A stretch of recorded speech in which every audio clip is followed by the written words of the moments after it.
Buenas noches, saludo con gran cariño al auditorio de Telefórmula, que en este momento se enlaza con los trabajos de esta emisión. Agradezco a quienes nos siguen a través de la radio y, por supuesto, plataformas de internet. Buena semana, hoy es 12 de septiembre, es la semana patria para todo efecto práctico, ¿no? Ya estamos, mañana, Día de los Niños Héroes, y de ahí vamos efectivamente a, 15 y 16. Ya el presidente adelantó que el día 16 ya no tendrá el contenido, en este caso de denuncia, de un tratamiento que desde su punto de vista era inequitativo e inicuo por parte de los Estados Unidos. Hoy ya dijo que el tono era diferente y que iba a hablar de la paz mundial. Por tanto, tendremos Tigres del Norte, eso sí, pero un discurso mucho más conciliador con los Estados Unidos. Hoy recibió a Blinken y a la secretaria Raimondo en Palacio Nacional, platicaron largo rato, se vio un ambiente cordial, sí, a través de las redes dijeron que la charla fue productiva y amistosa. Blinken señaló que México y Estados Unidos tienen relaciones muy fuertes a nivel mundial. El canciller estuvo, por supuesto, en la reunión, también estuvo en el diálogo económico de alto nivel con la secretaria Cloutier. En la reunión con el presidente estuvo también el secretario de Gobernación y Francisco Garduño, el comisionado de Migración. Es probable que la cumbre de líderes de América del Norte no tenga lugar en noviembre, sino que se mueva a diciembre, como se había efectivamente, se había planteado la posibilidad que fue en noviembre, ahora se puede mover a diciembre, coincidiendo con los 200 años de la relación México-Estados Unidos. Hemos dedicado el día de hoy buena parte también de nuestro espacio a temas presupuestales. Hace un ratito platiqué con José Medina Mora, él mostró preocupación, el presidente de Coparmex, por el tema del déficit, 1.2 billones en el caso del presupuesto. También platiqué con el subsecretario Llorio, quien me dio los puntos de vista del gobierno para decir que el paquete económico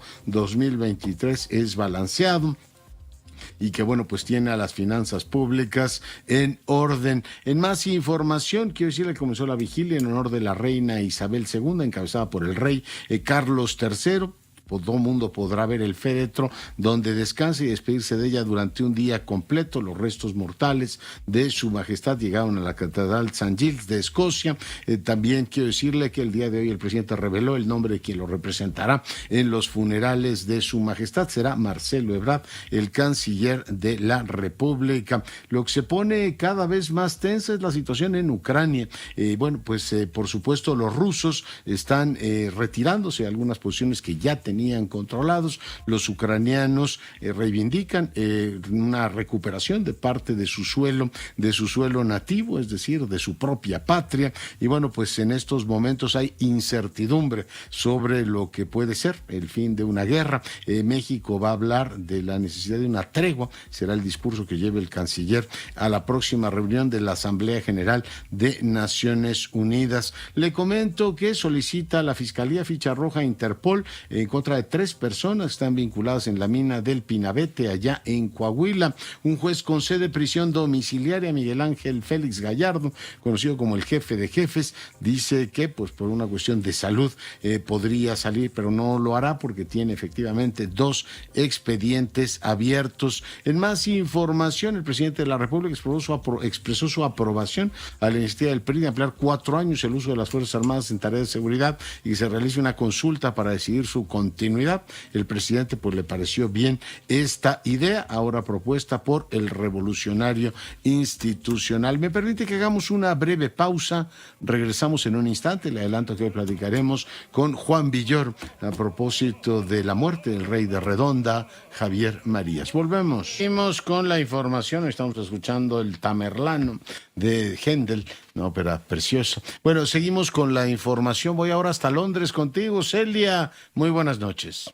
Leonardo, así es, a esta hora se movilizan miles de personas dentro de la Catedral de St. Giles en Edimburgo, Escocia, donde se encuentra el féretro de la reina Isabel II, tras ser movido en una procesión real desde la casa oficial, el castillo de Holyrood en Edimburgo, Escocia. Salió acompañada de la Guardia Real, que la puso en la carroza fúnebre que empezó a manejar lentamente por las calles de esa ciudad escocesa. mesa. Mientras el público observó pacientemente el camino del féretro, caminando, estaban los hijos de la reina Isabel, incluido el rey Carlos III y su esposa, la reina consorte Camila, quienes llegaron hasta la catedral, donde se llevó a cabo una misa de acción de gracias. Durante el camino, las personas estaban en la mayoría en silencio. Sin embargo, hubo un punto en el que una persona trató de interrumpir y sabotear esta procesión. Los miembros del público de inmediato reaccionaron. Fue removida esta persona y gritaron: Dios salve al rey. Durante las horas de la mañana, en el Westminster Hall, se llevó un momento histórico donde el rey Carlos III habló directamente a los miembros del Parlamento, asegurando que mantendría la monarquía constitucional que su madre mantuvo por 70 años. Después de esto, los miembros del Parlamento lo saludaron antes de que partiera a Escocia, donde esta noche se reunió con la primera ministra de ese país y este martes se reunirá con el líder en Irlanda, el líder político de esa nación con la que hay relaciones muy cercanas y una historia compleja. Mientras tanto, aquí en Londres continúan los preparativos, esto en términos de seguridad y también de protocolo para la llegada del ataúd de la reina Isabel II, que estará aterrizando en las horas de la tarde de este martes. Pasará la noche en el Palacio de Buckingham y eventualmente el miércoles, en una procesión que se espera sea multitudinaria, será traído hasta el Westminster Hall, donde estará por 4 días antes de su funeral de Estado el lunes, septiembre 19 a las 11 de la mañana. El domingo a las 8 de la noche se guardará un minuto de silencio nacional en memoria de la reina Isabel II. Esto es todo de mi parte. Soy Celia Mendoza de La Voz de América desde Londres para Radio Fórmula. Regreso contigo. Gracias, Elia. Y bueno, pues seguimos con la información. Fíjense que desde hace varios días se está comentando la posibilidad, o se ha abierto, digamos, esta discusión de que las elecciones en Tamaulipas no estén completamente cerradas, que todavía existe la posibilidad de que el Tribunal Electoral pueda efectivamente revisar algunos elementos que están generando mucha polémica. No estamos hablando de temas menores. Yo me enlazo con Marco Baños, usted recuerda, él en su momento fue consejero del INE, es un gran conocedor de temas electorales, para que nos ayude a ubicarnos. Marco, ¿cómo estás? Mi estimado Leonardo, muy buenas noches, un saludo muy afectuoso para todo el auditorio. Oye, ¿ese asunto ya ha concluido, el tema Tamaulipas? Ubícame. Todavía no, Leonardo, falta que se resuelva por parte de la Sala Superior del Tribunal Electoral del Poder Judicial de la Federación lo que la coalición ha llamado el juicio madre, que es la impugnación que se presentó en contra del cómputo definitivo a nivel de Estado y que además permitió la entrega en su momento de la constancia de mayoría al candidato de Morena. Entonces, no hay bajo ninguna consideración una elección concluida, se está apenas en el procedimiento de revisión de la última impugnación posible en este procedimiento. Vamos a ver qué determina la Sala Superior. Tiene como fecha límite el último día de este mes de septiembre, día 30 de septiembre, porque el primero, de acuerdo con la Constitución, tendría que hacerse la renovación del gobernador. Si el tribunal anulase la elección, pues entonces habría elección extraordinaria. Ya. Oye, esto, por supuesto, bueno, no es la primera vez que ocurre. Recordamos, creo que en Colima, ¿no? Y en Tabasco se han repetido elecciones en los estados. Sí, se han repetido en Colima, en Tabasco, cuando Manuel Andrade, en Colima con Peralta, que volvió a ganar la elección en esa ocasión. En este momento lo que está argumentando la coalición de los partidos Acción Nacional, Revolucionario Institucional y de la Revolución Democrática es que hay un conjunto de pruebas, de indicios que establecen una cierta vinculación entre el partido Morena, la candidatura del doctor Américo Villarreal y la posibilidad de que el crimen organizado haya entregado una serie de recursos, de aportaciones materiales y monetarias para el desahogo de la campaña. Un ejemplo sería que, por ejemplo, en el caso concreto de Sergio Carmona, que era conocido como el rey del huachicol en esa zona del país, persona que fue asesinada en noviembre del año pasado en San Pedro Garza García. Este personaje, cuando fallece, cuando es asesinado, se le refiere un teléfono y ahí se encuentran fotografías, se encuentran un conjunto de conversaciones y lo mismo una declaración de su secretaria particular que alude a cómo se hacían transferencias para pagar ciertas actividades electorales del candidato Américo Villarreal, e incluso cómo se aportaron algunas camionetas. También debo decirte que recientemente el presidente de la República y el secretario de la Defensa anunciaron la detención de Octavio Leal Moncada, que es un líder de la columna que se denomina Columna Cívica Pedro J. Méndez en una zona del estado de Tamaulipas, y este personaje un día antes de la jornada hizo una serie de amenazas a la gente para que votaran exclusivamente por el doctor Américo Villarreal, y los amenazó, les dijo que si no lo hacían habría represalias, como había ocurrido ya, y eso está acreditado en diversas denuncias e investigaciones judiciales, pues que se asesinaron a varias personas por otros eventos de carácter político. Entonces los amenazó, les dijo que tiene que votar solo por esta persona, y esa persona que fue detenida, insisto, hace unos días por la Secretaría de la Defensa, y en la mañanera pues se informó que esa persona en cumplimiento de órdenes de aprehensión fue detenida y que además está vinculada al cártel del Golfo. Fue una declaración hecha por el secretario de la Defensa, no es un tema menor. Y también hay otro tipo de elementos. Por ejemplo, debo comentarte que en una investigación periodística de colegas tuyos del Grupo Milenio, pues se dio a conocer que un exdirigente distrital Morena se pronunció en favor del cártel del Golfo. Estaba en una especie como de borrachera. Sí, lo dice tal cosa, sí.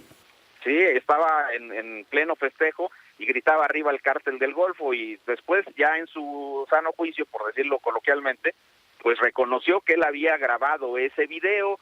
Fue sometido a un procedimiento por la Comisión de Honor y Justicia del Partido Morena y lo suspendieron 6 meses sin sus derechos políticos, pero evidentemente pues no se hizo ninguna sanción por el hecho de haberse pronunciado en favor de un cártel, y ese cártel pues es el mismo el que apoyaba a Octavio Leal Moncada, y que además, vuelvo a insistir, pues tienen vinculaciones con el Partido Morena según los indicios y las pruebas que está presentando este conjunto de partidos. Entonces, todo ese tipo de aportaciones que son ilegales, pues son lo que se ha sometido a consideración del Tribunal Electoral para que, de considerarlo pertinente, el tribunal determine la anulación de la elección.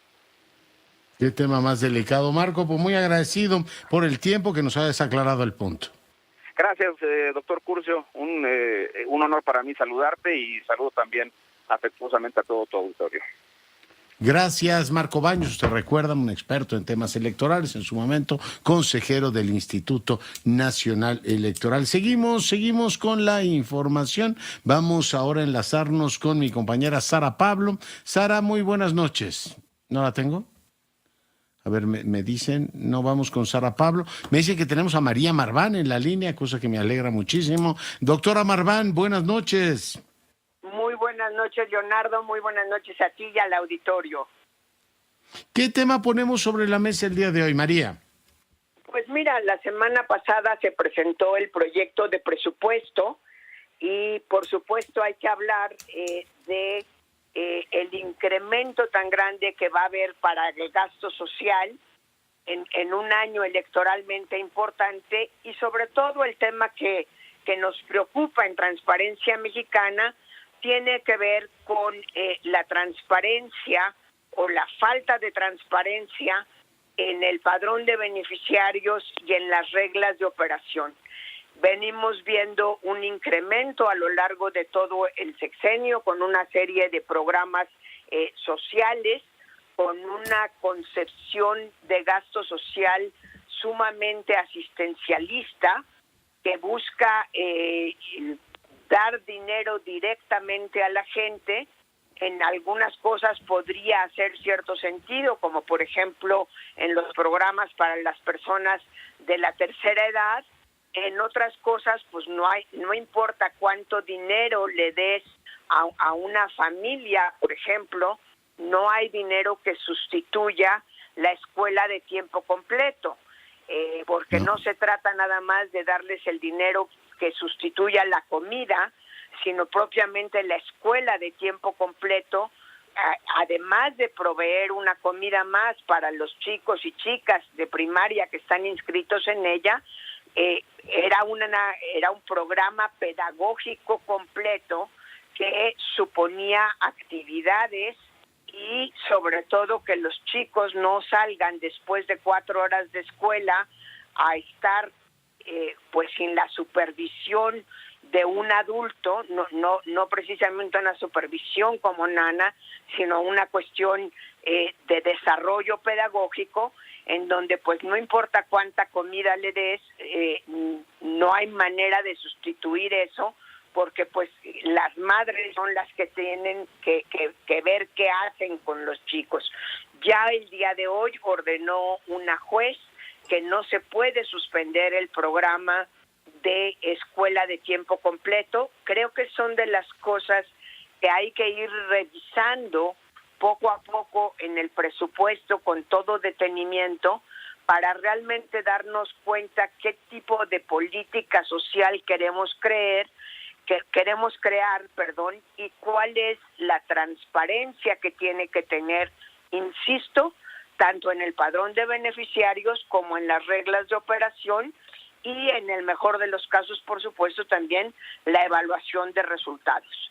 Hemos tenido la preocupación desde que empezó el sexenio de que más parecen programas electoreros que generan una dependencia de los subsidios directos que da el gobierno y no propician una disminución real de la pobreza.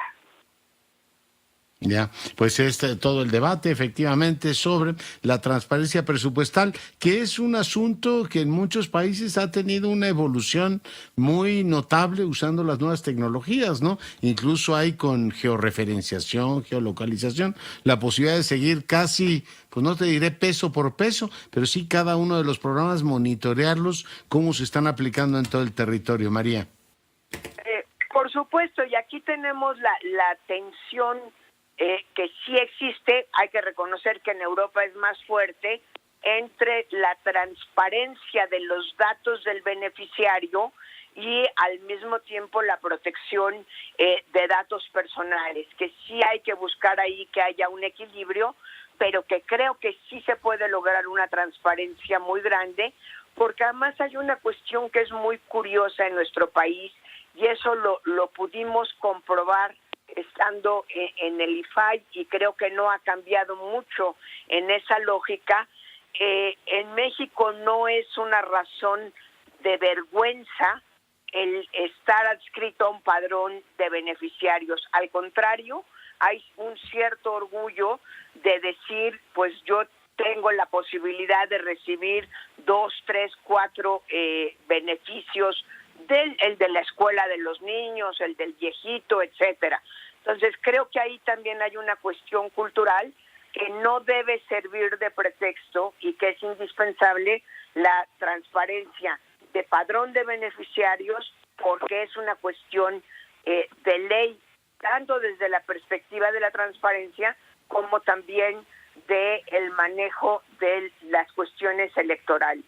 De poco sirve que al final de un anuncio de un programa se diga este es dinero público y no pertenece a un partido, cuando en realidad toda la forma de entregar son personas con toda la simbología del partido en el poder, con uniformes de color morado, representando al partido en el poder, etcétera.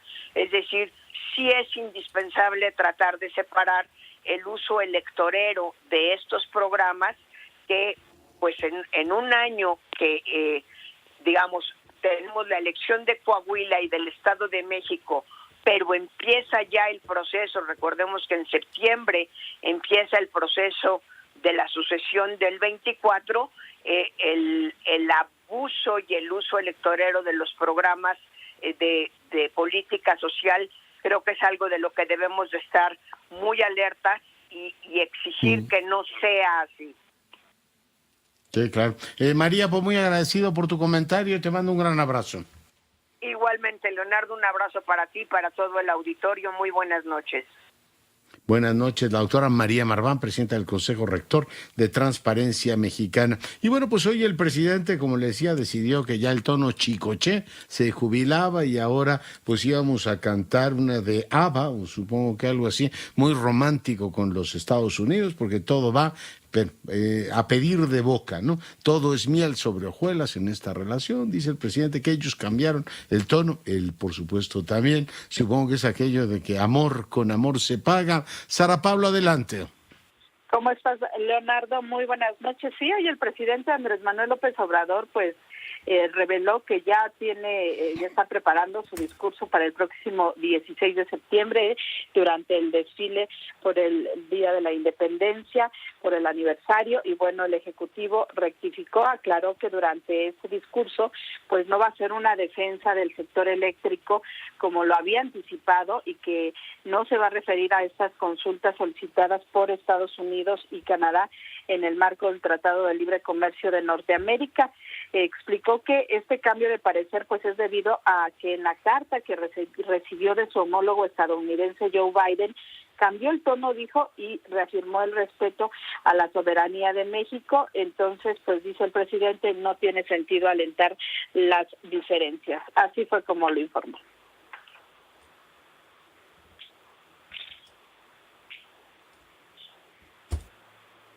Bueno, pues te comento. Creo que tienen... Mejor cuéntanoslo tú, porque sí hay un problema ahí muy serio con los audios. Adelante. Sí, Leonardo, y bueno, pues decir que el presidente de la República dijo que se debe actuar de manera responsable y que por supuesto no se deben pelear los gobernantes, porque bueno, pues no se trata de eso, sino de ver el beneficio que debe haber justamente para los ciudadanos.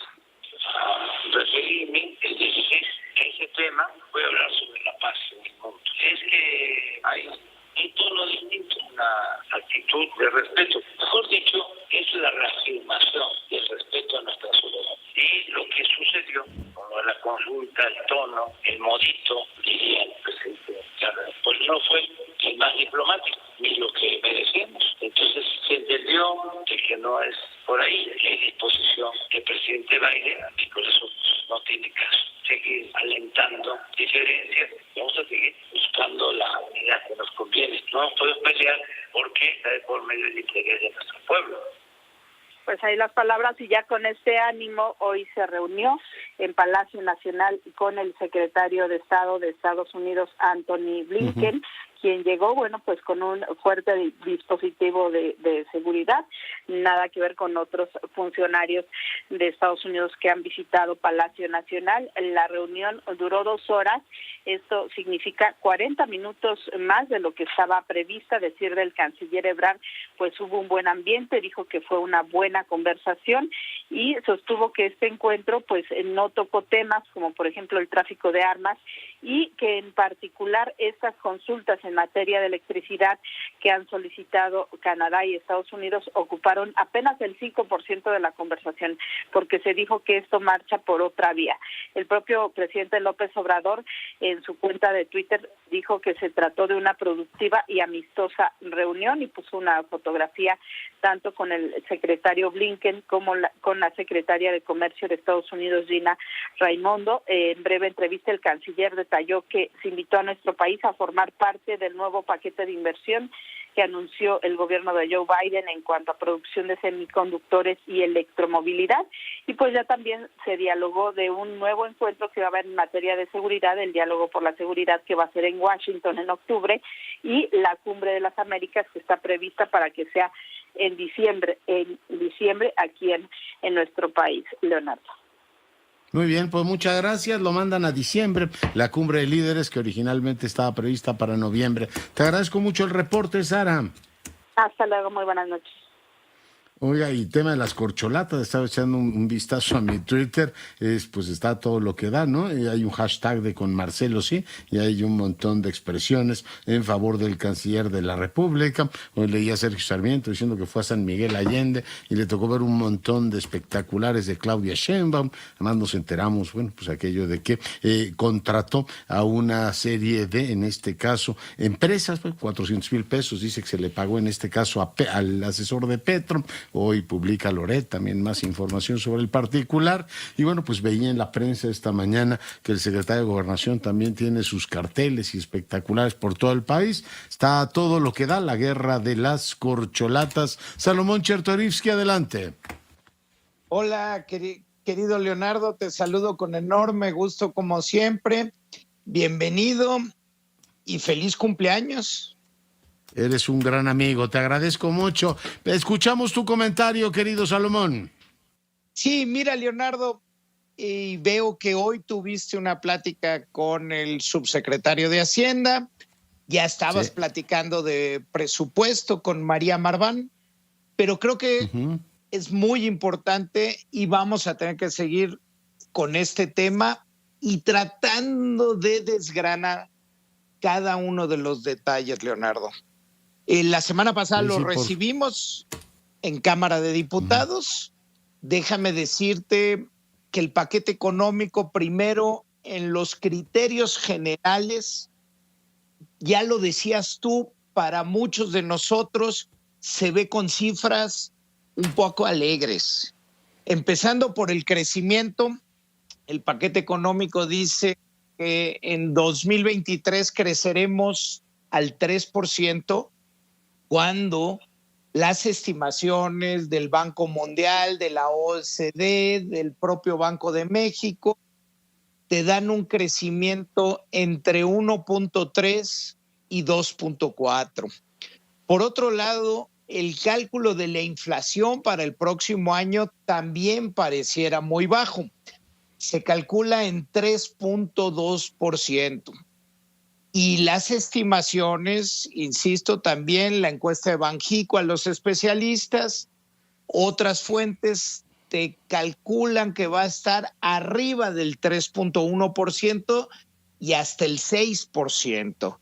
La tasa de interés también parece muy baja. El precio del barril de petróleo, bueno, es una fórmula, aunque pareciera un poco baja. La producción de petróleo muy alta, y todo eso en general te da que pudieras estar calculando muchos de los ingresos, por supuesto, y por tanto de lo que puedes gastar de manera un cuanto alegre.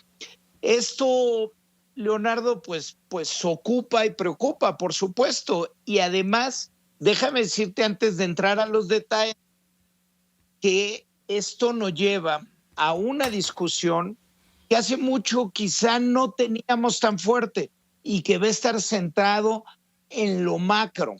Es decir, vamos a discutir mucho, vamos a tratar de dialogar mucho de dónde vienen estos supuestos, si estos supuestos son correctos y cómo a partir de ahí podemos realmente formular un presupuesto que sea serio. Ya cuando te vas, Leonardo, a los detalles, hay temas que preocupan mucho. Uno, el crecimiento en las pensiones, tanto contributivas como no contributivas, de 1.5 billones a 1.7, representarán ya en 2023 5.4% del Producto Interno Bruto. Si a esto le sumamos los servicios de la deuda, que van a incrementarse, la deuda, los servicios históricos se van a incrementar en 30%, lo que tenemos entre las dos es casi el 9% de todo el PIB. Esto es un poquito más de 60% de todos los ingresos tributarios. Esto preocupa mucho porque va creciendo y sin una reforma a la hacienda pública, en 2 años simplemente ya no nos va a alcanzar más que para lo básico, Leonardo. De ahí podemos ir yendo con mucho detalle a diferentes partidas. A mí, por supuesto, en particular, me llama la atención y me preocupa todo lo que tiene que ver con salud. No se ven recursos suficientes, a pesar de que hay un ligero incremento de 2.8% para las personas sin seguridad social. Lo que hoy va a atender el IMSS Bienestar no tiene realmente un incremento. Hay una trampa, porque en la ley de ingresos se establece que el 100% de los recursos del INSABI los podrá utilizar el IMSS Bienestar, que en su mayoría son lo que fue el Fondo de Protección para Gasto Catastrófico, es decir, los recursos reservados para pagar la alta especialidad. Si estos recursos se van al gasto corriente, pues simplemente mañana vamos a tener un problema para pagar los cánceres, entre muchas otras cosas. Podemos así hablar de educación, de medio ambiente, y de Leonardo, muchos temas más. de muchos temas Sí, que iremos, perdóname. Desgranando en próximos comentarios. Lamentablemente me va a sonar la campana. Salomón, te mando un gran abrazo. Leonardo, otro abrazo para allá, que haya mucha salud, que seas enormemente feliz. Muchas gracias, Salomón. Abrazo. Pausa, volvemos.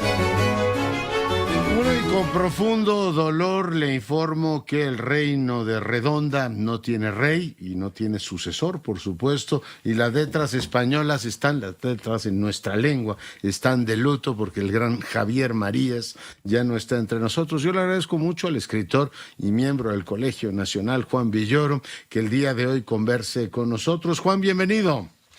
Hola, ¿qué tal? Pues con el gusto de saludarte a pesar de la circunstancia triste y bueno, y felicitándote por tu cumpleaños. Gracias, Juan. Oye, pues triste noticia, estamos ante uno de los más grandes escritores de nuestra lengua.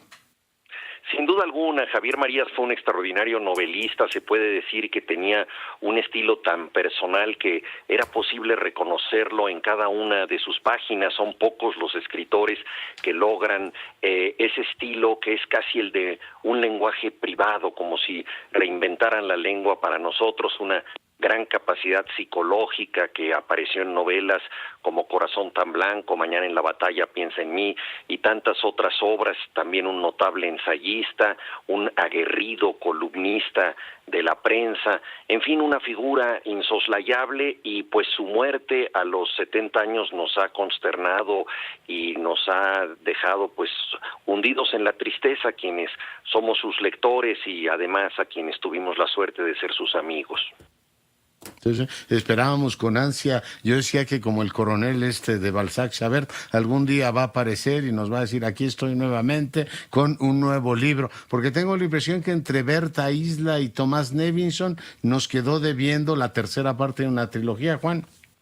Efectivamente, a él le gustaba trabajar en series, lo hizo en Tu rostro mañana, una de sus aventuras más largas, y también ahora estaba fraguando esta trilogía. Esperemos que haya dejado terminado algo, ojalá así sea. Seguramente hay papeles dispersos, él era muy ordenado con todo eso, tenía unos libreros perfectamente controlados, protegidos por pequeños soldaditos de plomo, siempre tuvo un gusto casi infantil en el mejor de los sentidos por el arte, por la literatura y sus carpetas, todo lo llevaba con mucho orden, muy dedicado a su trabajo. Entonces esperemos que todavía podamos contar con algún libro de Javier Marías. Dice Marisol Schultz que no lo pudo traer a México, entre otras cosas, porque no aguantaba estar 12 horas sin fumar. Las últimas dos portadas de sus libros, tanto Berta Isla como Tomás Nevinson, aparecen los dos personajes fumando. Juan.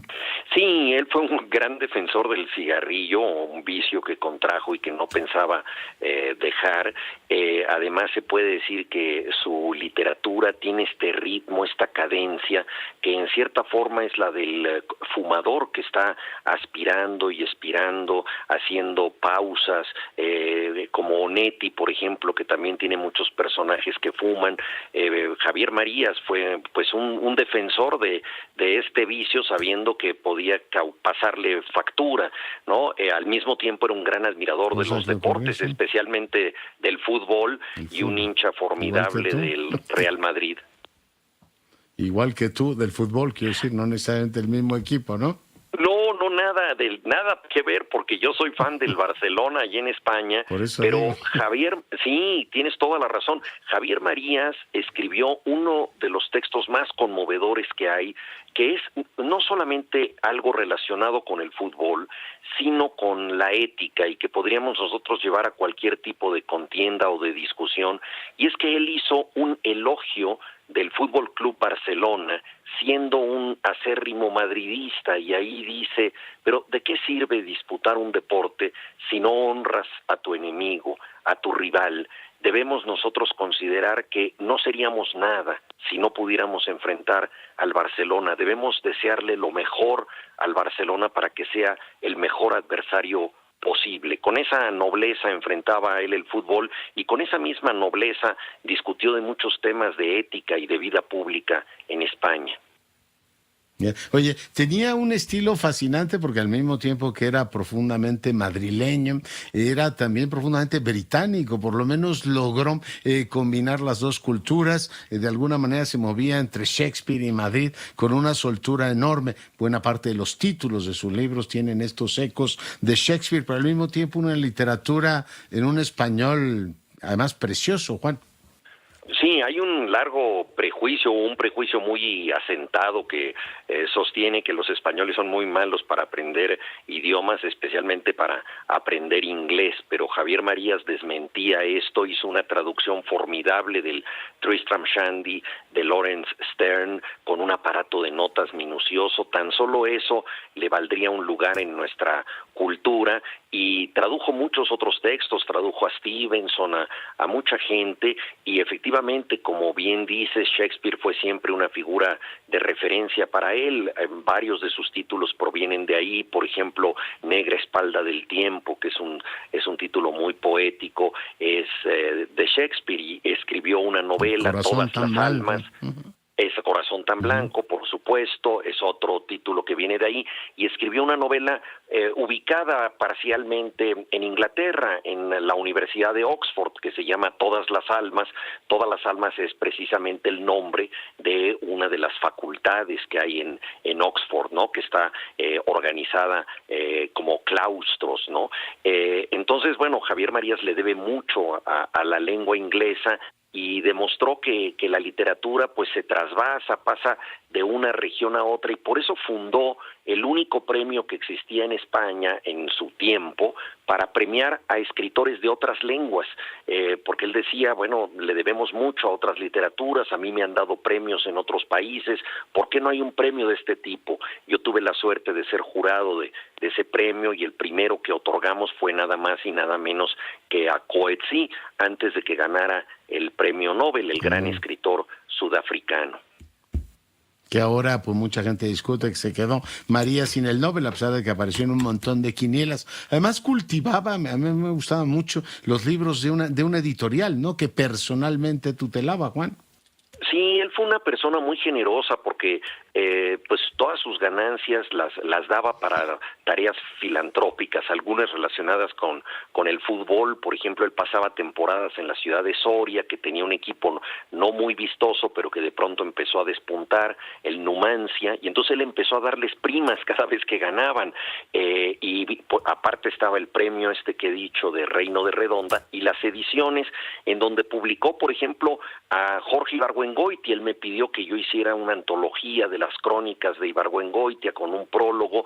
Era un autor entonces poco conocido en España, pero gracias a Javier Marías, a su generosidad, pudo entrar a las librerías españolas. Entonces también fue un editor muy cuidadoso. Varias de sus traducciones están en las ediciones de Reino de Redonda. Hay que decir que este reino, que es lo que tú empezaste comentando, es un reino imaginario, existe físicamente, es un peñón en donde lo único que hay es guano de las aves marinas. Está por Antigua y Barbuda, ¿no? ¿Por dónde está?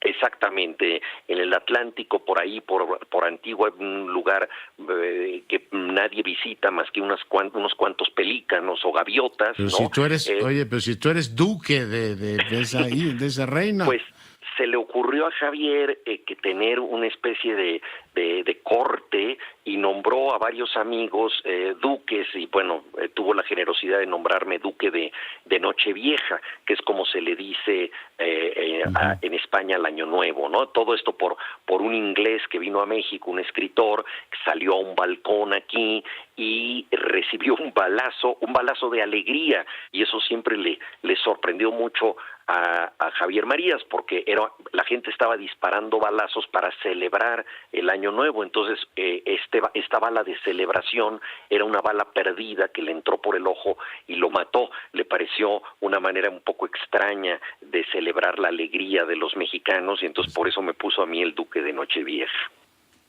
Señor Duque de Nochevieja, de los libros de Javier Marías, ¿tú qué le recomendarías a los más jóvenes? ¿Por dónde empezar?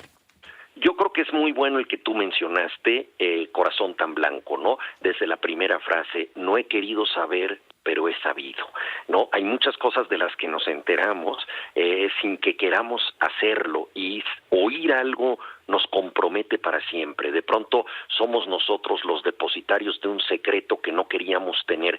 ¿Qué hacemos con él? Esa primera frase ya condensa un misterio muy poderoso que se va a desarrollar a lo largo de la novela. Yo creo que entrar por ese libro es entrar a ese territorio misterioso lleno de fascinantes pliegues psicológicos, que es la literatura de Javier Marías. Era, digamos, un hombre que se daba licencias a sí mismo, porque si tú lees, por ejemplo, ese, o después lees unos años después la trilogía, esta que a mí me parece portentosa, aparecen los mismos personajes, de pronto nos regresa a episodios que ya efectivamente había narrado, y él mismo va construyendo una especie como de o sea, la obra es absolutamente monumental y va creando una especie de gran relato en el cual no tienes necesariamente claridad de cuándo o en qué momento leíste un pasaje que de pronto aparece nuevamente en la obra. Ocurre, por ejemplo, de una manera muy clara en esta última, Thomas Nevinson, Juan. Sí, es interesante lo que dices, porque hay autores que necesitan inventar un territorio físico para tener personajes recurrentes que vuelven una y otra vez ahí. Es el caso famoso de García Márquez, por ejemplo, con Macondo, ¿no? O Onetti con Santa María. Entonces sus personajes están siempre regresando a ese mismo sitio. Javier Marías no necesitó crear un paraje imaginario, un territorio adicional. En el Madrid que él conocía, fue situando a estos personajes que operaban como una especie de reparto con el que él trabajaba. Entonces de pronto regresaba un personaje y fue poblando su mundo de eso. No solamente están en una novela, sino en otras más, ¿no? Eso es parte también de esa riqueza imaginaria. El pillo de Custardoy, que de pronto un día aparece como amante de su mujer y después un vendedor, no me acuerdo si era de cuadros falsos, pero en fin, aparecen una y otra vez y establece esta especie de complicidad con sus lectores en el, digamos, largo alcance, ¿no? Los que han leído varios de sus libros. Bueno, y mencionas un tema que es recurrente, no solo aparece en este personaje, sino en varios más, que es una figura un tanto traicionera relacionada con la pasión amorosa. Es decir, los amantes o los rivales amorosos están muy presentes en distintas facetas en Javier Marías, ¿no? En qué medida la pasión amorosa, quizá lo más noble que puede existir, puede llevar a alguien a su reverso, ¿no? La traición humana. Y yo creo que ese es uno de los temas recurrentes y fascinantes en su producción. Y la mirada, ¿no? Esta de los enamoramientos, cuando ve a la distancia de aquel joven prudente, y bueno, todo lo que ocurre en torno a él. ¿Era un gruñón Javier Marías, Juan? Lo era bastante cascarrabia, se enojaba de muchas cosas, pero además le gustaba enojarse, porque él tenía, digamos, una necesidad, creo yo, la tienen muchos artistas, incluso muchas personas que no necesariamente escriben, de reaccionar ante estímulos negativos. Entonces, por ejemplo, él detestaba el ruido de la ciudad, detestaba la vulgaridad, detestaba ciertas cosas, pero uno decía, bueno, a ver, estás en un lugar que es muy ruidoso, porque él vivía en la Plaza de la Villa, un lugar hermosísimo en Madrid, pero donde se suelen hacer manifestaciones, verbenas, ferias. Entonces un lugar claramente muy popular y por lo tanto pues no muy pacífico ni muy tranquilo. Entonces él necesitaba, creo yo, de pronto como cierta irritación para reaccionar, ¿no? Entonces era un poco cascarrabias, pero en el fondo era un hombre generosísimo. A mí me dio pruebas de solidaridad, de amistad extraordinarias. A todos sus colegas trataba de ayudarnos, él nos recomendaba, nos apoyaba, y yo llegué a vivir a España sin permiso de residencia ni trabajo, y fue la primera persona que me dijo, Juan, vas a necesitar algo, te mando un cheque y te voy a pedir un prólogo, todavía no sé de qué, pero ya quiero que tengas este dinero. Te lo pago antes para que tengas algo. Me puedo imaginar que esto es grave para ti, muy considerado. Incluso recuerdo una vez cuando México perdió con Alemania en el Mundial de Francia, un partido que México parecía tener ganado, que empezó con un gol de Luis Hernández, después perdimos y entonces me mandó un largo mensaje en la grabadora, ¿no? Hablando pues del dolor que debían sentir los mexicanos ante esta derrota, no solo inesperada, sino que él consideraba injusta, y entonces hacía un análisis del partido, pero realmente como muy conmovido y con una enorme empatía. Entonces tenía esos gestos siempre muy humanos, muy solidarios, pero tenía también la coraza del gruñón. Ahora bien, esta doble capacidad de irritarse, de enojarse y de favorecer y beneficiar a los demás, pues hablan de una personalidad sumamente rica, y esa personalidad está de cuerpo entero en sus novelas. Fíjate que el otro día me compré las memorias del papá y te pregunto, en este caso tú y él comparten dos padres ilustres, ¿pesó mucho Julián Marías en la formación de Javier Marías? Yo creo que fue una gran influencia intelectual. Durante mucho tiempo vivieron juntos, compartían bibliotecas, discutían de lecturas. Él sentía que su padre había sido mal interpretado porque no fue un exiliado, entonces no tuvo, digamos, el aura heroica que tuvieron muchísimos españoles, por ejemplo, filósofos como José Gaos, que vino aquí a México y que fue maestro de mi padre. Entonces no tuvo el aura del exilio, pero tampoco se acomodó con el poder franquista. Entonces vivió en una especie de exilio interior y él sentía que había sido maltratado, y entonces siempre buscó que se restableciera el lugar que merecía su padre, Julián Marías, ¿no? Entonces yo creo que sí fue una influencia muy muy grande, y además como Javier no tuvo hijos, entonces tenía una figura familiar importantísima, que era la de su padre. O sea, que la idea de filiación estuvo siempre marcada para Javier Marías hacia el padre, nunca hacia el hijo, que no tuvo, aunque hay que decirlo, en sus novelas es muy bueno observando la psicología de los niños. Por ejemplo, en Mañana en la batalla, un niño que se despierta y ve que su madre tiene un pretendiente en la casa, y el pretendiente no sabe todavía que puede ser pretendiente de la madre. Descubre esto por el temor del niño de que le quite a la madre. Al ver los ojos del niño, dice, pues tal vez yo puedo conquistar a la madre. El niño le da esta idea, y el niño lo que quiere es justamente que esa idea no se cumpla. Entonces esa psicología infantil la sabe captar muy bien, aunque nunca tuvo hijos. Su idea de filiación, como digo, siempre estuvo reservada a la figura paterna, la del filósofo Julián Marías. Pues larga vida al Rey de Redonda, y bueno, a través de sus libros seguirá a lo largo de los años todavía cosechando la admiración de millones de personas. Juan, te agradezco muchísimo el tiempo que has estado esta noche con nosotros. Al contrario, muchas gracias, y pues sí, el rey ha muerto, pero vive en sus libros.